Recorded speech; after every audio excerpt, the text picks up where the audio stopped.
Às vezes a gente tem dificuldade de saber a hora de sair de uma situação. Minha avó dizia que a gente precisa saber a hora de sair da festa. E eu acho que isso serve para muitas situações da nossa vida, desde coisas de trabalho, de escola, saber às vezes, sei lá, você entra num curso na faculdade, você vê que aquilo não é para você. A coisa mais racional a fazer não é você ficar enrolando, né? É assim que você tiver essa certeza, você sair o mais rápido possível. Da mesma forma, às vezes a gente se prende num relacionamento pensando, cara, mas vai que ele melhora, vai que ela melhora, eu não tenho certeza. Às vezes a gente fica preso, né, numa situação que não é ideal e que muitas vezes não vai melhorar. Só que a gente alimenta aquela ilusão de que a gente vai conseguir melhorar, que não, talvez eu que não esteja aguentando o suficiente, talvez ele vai melhorar, ela vai ser menos implicante ou menos ciumenta, ou ele vai ser menos abusivo, né? Abusivo é uma palavra que está muito em moda, né? Menos tóxico. E, cara, às vezes não. Às vezes simplesmente a questão é que você não é compatível com aquela pessoa. Às vezes a pessoa em si nem é tão ruim, ou você em si nem é tão ruim para aquela pessoa. Mas vocês simplesmente não são compatíveis, simplesmente é uma coisa que não foi feita para ser. E às vezes a gente tem dificuldade de admitir isso, porque a gente não quer ser visto como fraco, a gente não quer ser visto como se estivesse desistindo das coisas, né? Tem um grande estigma disso. Inclusive, isso me lembra de novo aquele livro A Sociedade do Cansaço, né? Do Byung-Chul Han, que eu gosto também do nome dele em inglês, que eu acho que é mais autoexplicativo até, que é Burnout Society. Então, né, a sociedade do burnout, que é uma palavra que está muito na moda. E às vezes, justamente a gente chega no ponto do burnout porque a gente não consegue admitir na hora certa que a gente tem que parar, que a gente tem que ou parar um pouco para descansar, ou realmente sair de vez daquela situação, sabe, largar a mão. Às vezes é um emprego que parece dos sonhos olhando de fora, mas ele não é para você, por algum motivo. Pode ser por causa do chefe, pode ser por causa do trabalho em si, pode ser por causa da rotina, pode ser por vários motivos. É uma coisa muito pessoal isso, você que tem que saber. E você pode pedir ajuda para vários amigos, para os seus pais, para os seus irmãos, para psicólogo, padre, pastor, Deus. Você pode pedir ajuda para quem for, né? Você pode procurar sinais, você pode fazer tudo. Pro chat GPT, esse é um que eu peço muita ajuda às vezes. Mas muitas vezes, cara, muitas vezes não, né? No fundo, assim, você vai pedir ajuda e cada um deles vai te dar insights, cada um deles vai te dar uma opinião, mas no fundo você vai ter que pegar todos aqueles dados ali, tudo que falaram para você, e você vai ter que transformar aquilo em uma decisão, né? Continuo ou não continuo? Né? Escolho tal curso da faculdade ou escolho outro? Né? Sei lá, tento mudar para Alemanha, mudar para os Estados Unidos, ou fico no Brasil? Tento mudar para São Paulo, para o Rio de Janeiro, ou fico no interior? Sabe, são várias dessas escolhas que a gente tem na vida. E, cara, só da gente poder ter escolhas é um privilégio às vezes, né?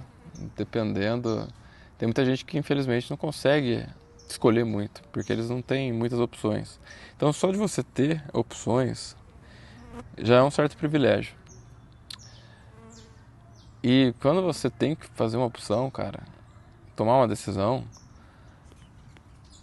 às vezes a gente não tem como saber se aquela é a decisão certa. A gente vai usar o máximo de dados que a gente puder, a gente vai usar o máximo de.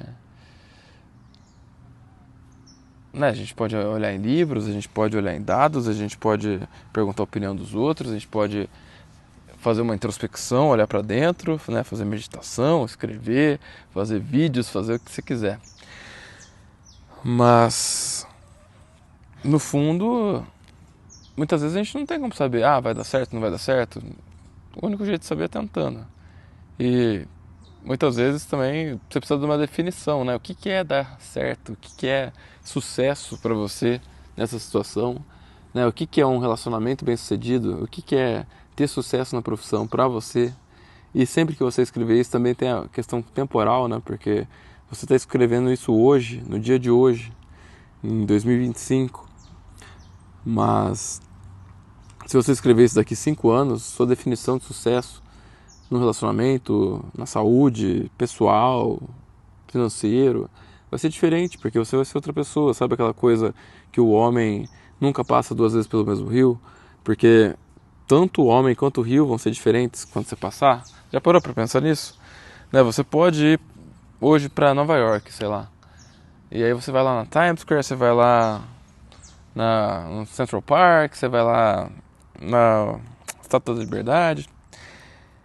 E cara, a Estátua da Liberdade até que acho que não vai mudar muito, mas se você for na Times Square daqui 10 anos, muitas lojas que estão lá hoje vão ser diferentes. Muita coisa que está lá hoje vai ser diferente. As pessoas que vão estar andando lá hoje vão ser outras pessoas. E mesmo as que sejam as mesmas, vão ser pessoas 10 anos mais velhas. Você mesmo vai ser 10 anos mais velho, vai ter outras experiências que vão te tornar uma outra pessoa, porque você vai ter conhecido pessoas diferentes, feito coisas diferentes. E se você chegar daqui 10 anos e não for outra pessoa muito diferente, claro, você tem sua essência, mas uma pessoa muito diferente porque você teve essas experiências e se transformou em outra pessoa, então tem alguma coisa errada, porque a gente está na vida para evoluir, né?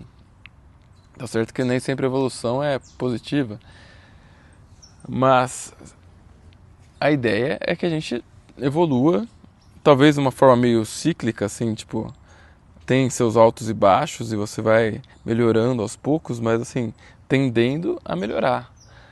Essa é a ideia, pelo menos, é isso que a gente aspira a fazer, né?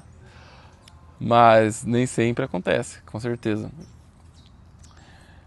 Enfim, eu comecei esse vídeo falando, né, sobre essa questão de fins de ciclo, sobre mudanças, sobre toda a perenidade da vida, ou melhor, ao contrário, né? Perene é quando é alguma coisa que se mantém, né? Tipo, um rio perene é um rio que sempre está lá. E aí tem os rios intermitentes, que são rios que às vezes ele seca e aí depois, sabe, tem fases do ano assim que ele seca e tem fases que você tem um rio ali. E assim, aqui no Brasil acho que a gente não está muito acostumado com esse tipo de rio, né? A gente está acostumado mais com sempre ter um rio, mesmo que às vezes ele fique um pouco mais baixinho, às vezes ele fique muito mais caudaloso, muito mais água. Mas em lugares mais desérticos tem muito isso, sabe? Tem épocas do ano que você consegue andar ali no leito do rio de bicicleta, a pé, e tem épocas do ano que tem um riozão ali, né? Tem muito isso em lugares tipo na Bolívia, no Chile, lugares que os rios eles vêm da neve, né? E aí vocês devem estar pensando, mas o que esse moleque tá falando de rio? Que porra é essa? O que isso tem a ver com a minha vida, né? E cara, a nossa vida tem muito a ver com a natureza. Às vezes a gente não se dá conta, mas né, a gente tenta esquecer, a gente pensa muito na parte. A gente quer ser meio que nem uma máquina e esquece que nós somos humanos, que nós somos animais de carne e osso, que nós somos, além do mundo físico, né, nós também temos uma alma, nós também temos outras coisas aí que você pode ou não acreditar, vai de você. Mas tem muitas coisas que às vezes a gente não se dá conta, a gente esquece, né? A gente quer ser produtivo o tempo inteiro e às vezes a gente esquece que, cara, a gente não foi feito para isso, né? A gente não consegue ser um reloginho, uma máquina o tempo inteiro. A gente precisa de tempo de descanso, a gente precisa de tempo de descanso mental também.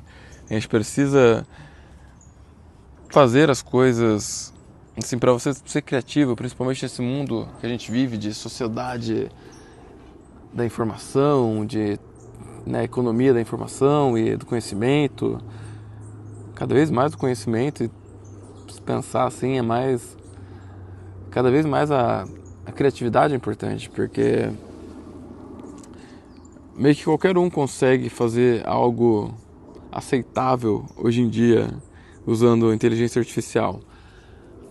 Aceitável assim, né? Para quem não tem noção do que tá vendo, pode parecer aceitável.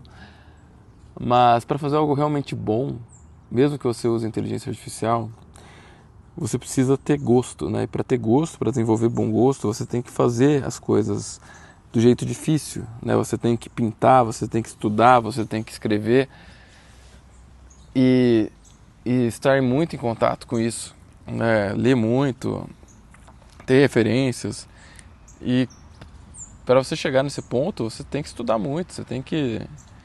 Não é assim, sabe? Não é...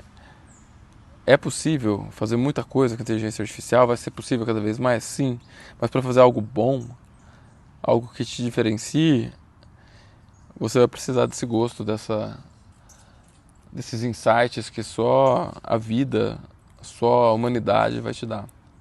Não é só a experiência de vida, só fazer as coisas, viajar, falar com pessoas, ler. E é que nem você colocar um avião, um caça, na mão de alguém que nunca pilotou um avião, ou você colocar num piloto que é aquele as da aviação, sabe? Aquele cara que é o próprio Tom Cruise no... Como que chama aquele filme? Aquele filme lá que ele... Saiu agora, Top Gun, né? No próprio Tom Cruise no Top Gun, só o as da aviação. Óbvio que eu, que nunca pilotei um avião, inclusive é uma coisa que eu gostaria de fazer aí, umas aulas de pilotagem, só pra ver qual é. Cara, eu não vou saber nem ligar o negócio, sabe? O cara vai estar fazendo um monte de pirueta, eu não consegui nem ligar o avião ainda. Se eu ligar, é capaz que eu me mate ainda, né? Que eu vá sair, tentar decolar com o negócio, caia com o avião. Então, assim, é uma comparação meio esdrúxula, talvez? Talvez. Mas, assim, é uma máquina muito potente, mas que você, se você não tiver essa noção, como que você vai usar essa máquina? Como que você vai operar essa máquina? Não sei. Eu tô viajando um pouco, né? Viajando um pouco na maionese, porque eu comecei isso aqui falando sobre fins de ciclo e agora eu tô falando sobre inteligência artificial e como que isso impacta nossa vida, né? Mas eu acho que no fundo tem tudo a ver, porque a tecnologia, a inteligência artificial, principalmente, que é o que está na moda hoje em dia, são coisas que a gente tá sempre se pensando, né? Ai, será que isso vai roubar meu emprego? Será que vai ter emprego? Vai ter o que fazer como seres humanos nos próximos anos, nas próximas décadas? E com certeza muitos trabalhos, aparentemente principalmente os trabalhos mais intelectuais, muitos deles vão ser perdidos. Ou assim, em outras palavras, né, você com menos pessoas vai conseguir fazer muito mais, vai produzir muito mais. Mas agora a questão não é só produzir em si, em quantidade, né, mas em qualidade. E nesse sentido eu acredito que a gente vai valorizar muito mais quem consegue fazer as coisas, quem tem as habilidades manuais, as habilidades de ter bom gosto, porque fazer alguma coisa qualquer um vai conseguir fazer. Agora fazer bem feito, fazer um negócio muito bom, com alma, não vai ser para qualquer um. E voltando para a questão dos ciclos, acho que a gente está entrando num novo ciclo, numa nova fase. E eu tô deitado aqui embaixo de um pé de jabuticaba, uma jabuticabeira, que eu plantei há um ano mais ou menos. E acho que é interessante a gente entrar em contato com a natureza, porque ela tem muitas lições pra gente, que às vezes a gente não tenta ouvir, né? A gente foca muito nisso, no digital, nas câmeras, nas tecnologias novas, no novo, tudo novo, novo, novo, né? O mais brilhante. Mas as coisas que importam são as coisas que permanecem. Então, mesmo que a gente fique nessa constante impermanência, que a gente viva nessa sociedade do cansaço, nessa sociedade do burnout, em que a gente sempre se pergunte, né, será que o novo é o melhor? Será que eu tenho que trabalhar 200 horas por semana e ser meu próprio carrasco? E a resposta, na real, é não, né? A resposta Claro que vai ter fases que você vai ter que trabalhar mais, fases que você vai fazer mais, fases que você vai estar numa loucura. Mas no fundo, o que a gente busca não é isso, né? Eu acho que você conseguir ter qualidade de vida, você conseguir ter tempo para fazer as coisas que você gosta de fazer. Claro que a gente precisa trabalhar e ganhar dinheiro e essas coisas, óbvio. Mas e aqui no Brasil ainda, né, que é realmente a remuneração é muito baixa pelo tanto que se trabalha. Então, realmente, eu sei que é muito complicado para muita gente, a maioria das pessoas, nesse sentido. Mas, assim, querendo ou não, o que a gente realmente quer é ter tempo de qualidade para passar com as pessoas que a gente ama, para passar fazendo as coisas que a gente gosta, passar com nós mesmos. E meio que, porra, para que serve essa tecnologia que está vindo aí, robôs e inteligência artificial e tudo isso, se não for pra gente ter mais tempo para fazer o que nos diferencia, que é ser humano, né? Então eu queria encerrar. Eu sei que foi um pouco, espero que não tenha sido confuso, mas eu acabei entrando em muitos assuntos complexos, né? Mas eu queria deixar essa indagação para você. E aí, se você tiver curtido o vídeo, aproveita, já se inscreve, já curte, compartilha, aquela coisa toda. Mas reflita e, se puder, comente o que você acha, né, desse mundo que a gente vive, dessa sociedade do cansaço e de todas essas tecnologias que chegam até nós e que vão chegar até nós e que a gente às vezes nos pergunta, parece, tipo, tá, mas para que tudo isso, né? O que nos torna realmente humanos? O que nos diferencia de uma máquina? O que nos diferencia de uma pedra, de uma besta? Então, queria deixar essa reflexão. E se você puder, comenta aí o que você achou. Tamo junto e é só o começo.